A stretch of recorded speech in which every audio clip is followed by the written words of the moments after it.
Assalamu alayki ya Fatimah al-Zahra, Salamullah alayha.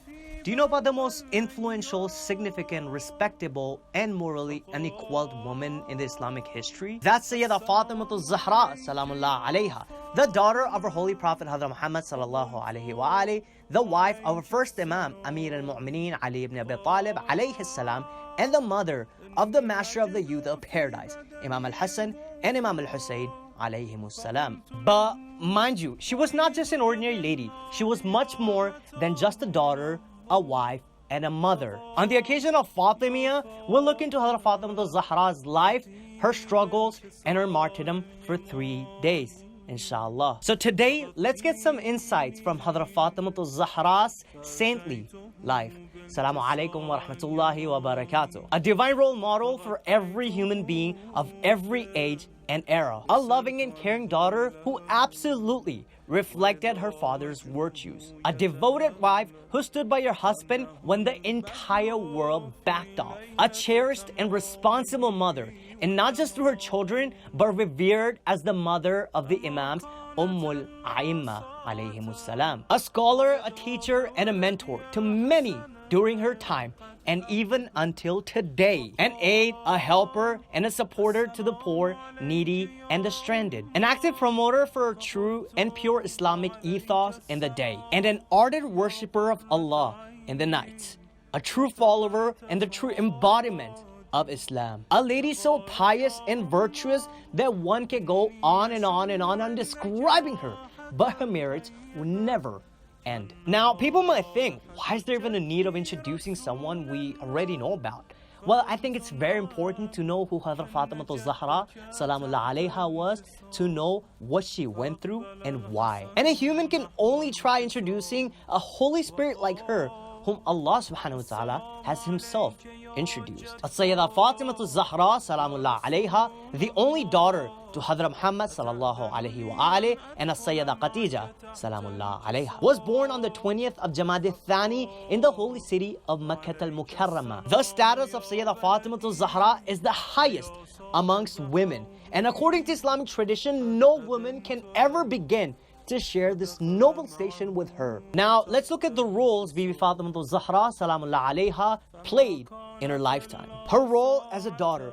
Hazrat Fatimah al-Zahra, Salamullah alayha, witnessed the hatred her noble father, Hazrat Muhammad sallallahu alayhi wa alayhi, had received while spreading God's message of Islam, as he stood by him fearlessly right from a very tender age. Not just that, but after the death of her mother, Sayyidah Khadija salamullah alayha, Hazrat Fatimah al-Zahra salamullah alayha looked after her father so devotionally that the Holy Prophet sallallahu alayhi wa alayhi himself addressed her as Ummu Abiha, which translates to the mother of her father, an honorable title that she alone holds. Many instances can be seen in the Holy Prophet's blessed sirah, where he would stand up whenever his daughter Sayyidah Fatima would see him. The Prophet of Islam, Rasul sallallahu alayhi wa sallam, has said, Fatima bad'atu minni yudhini ma adaha. Fatima is a part of me. Whatsoever displeases her, displeases me. And hurting the Holy Prophet of Muhammad sallallahu alaihi wasallam means hurting Allah subhanahu wa ta'ala,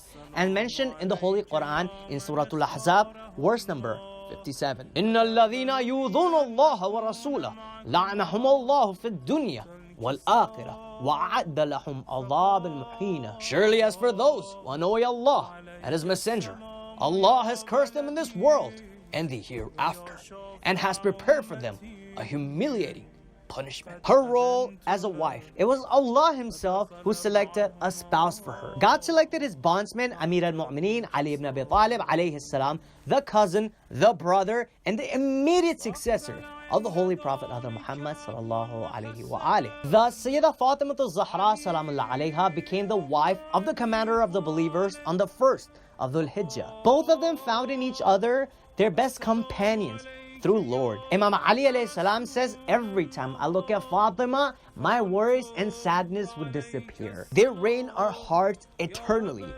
indeed as individuals and as a pair too. Her role as a mother. As a mother, she brought up the children who were ranked the highest in Islam and in Allah's eyes. There were two sons, Imam al-Hassan alayhi salam and Imam al-Hussein alayhi salam, who are regarded as the masters of youth in paradise. And her two daughters, As-Sayyida Zainab Salamullah alayha and As-Sayyida Kulthum Salamullah alayha, the most courageous ladies of the household of Prophet Muhammad sallallahu alayhi wa alayhi. Unfortunately, they were all really young when they had to lose their mother on this mortal earth until they reunited at the house of Allah. Now she'll repeat that Hadrat Fatima Zahra salamullah alayha was not just great because she was the daughter of Rasulullah sallallahu alayhi wa alayhi, as people from other sects believe.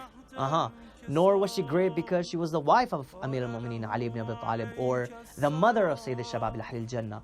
Hadrat Fatima Zahra salamullah alayha was a daughter of Risalat, wife of Wilayat, and mother of Imamat. But Fatima was great because she was Fatima. So there are obviously numerous reasons to love her, idolize her, honor her, and respect her. And as it is reported from the 8th Imam, Imam Ali al-Rada alayhi salam, that the Holy Prophet himself declared, I named my daughter Fatima, the weaned one, because Allah has weaned her and those who love her from the fire. It's her noble character and her virtues that actually made her great.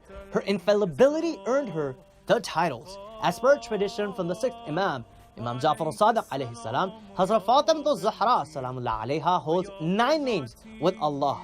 They are Fatima, As-Siddiqa, Al-Mubarakah, Al-Tahira, Al-Zakiyah, Al-Radiyah, Al-Mardiyah, Al-Muhaddisa, Al-Zahra. Have you ever heard of any other woman in the human history to hold as many titles as her? I've never. Which means she was utterly incomparable in terms of her virtues, her ethos, and her noble character. So much so that this made her the lady of all the women in the realms, As-Sayyidatan Nisa'il Alameen. Realms, both in spiritual authority and temporal power.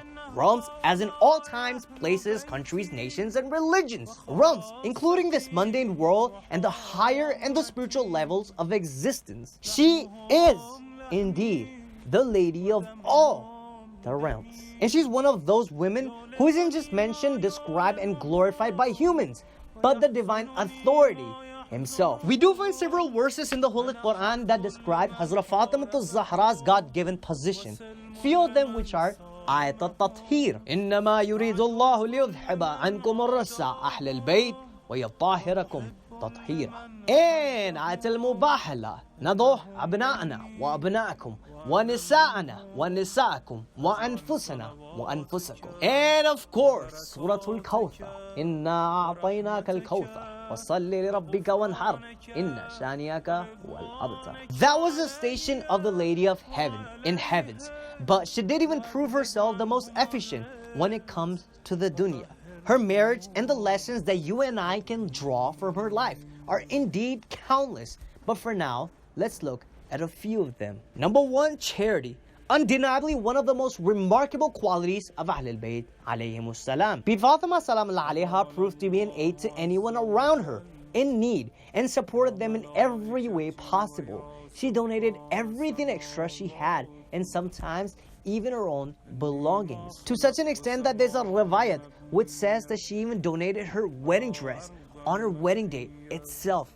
Imagine. She happily gave away everything that satisfied the deprived, the cooked meals, and even milled wheat. Allah subhanahu wa ta'ala in the Holy Quran says, وَيَطْعِمُونَ الطَّعَامَ عَلَى حُبِّهِ مِسْكِينًا وَيَتِيمًا وَأَسِيرًا. Number 2, her kindness. She was always loving and kind towards the poor, especially the orphans. She treated them with much affection and warmth as she welcomed them towards the love of Allah and the path of Islam. As a representative of the religion, her action and pure character charmed people and thus sowed the foundation of faith in many during her time. Number 3, simplicity. She lived a life without worldly pleasures, wore simple clothes, and lived in a very simple house.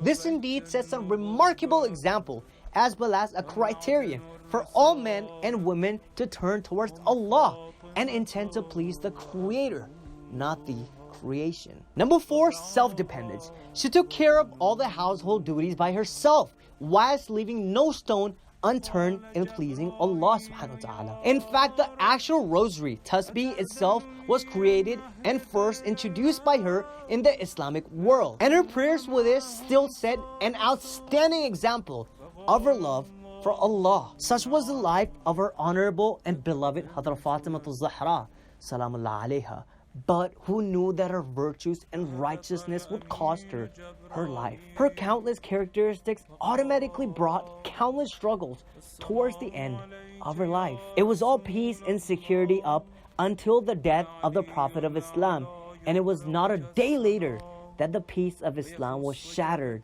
into pieces. Tragic events were to ensue and shake the entire Muslim nation. Events that led to the beginning of oppression and the heart-wrenching account of Hazrat Fatimatul Zahra's martyrdom. We shall encounter the account of this event in the upcoming episodes, inshallah. Stay tuned. With that being said, Allahumma lan qatalat Fatimatul Zahra sayyidatan nisa'il alameen.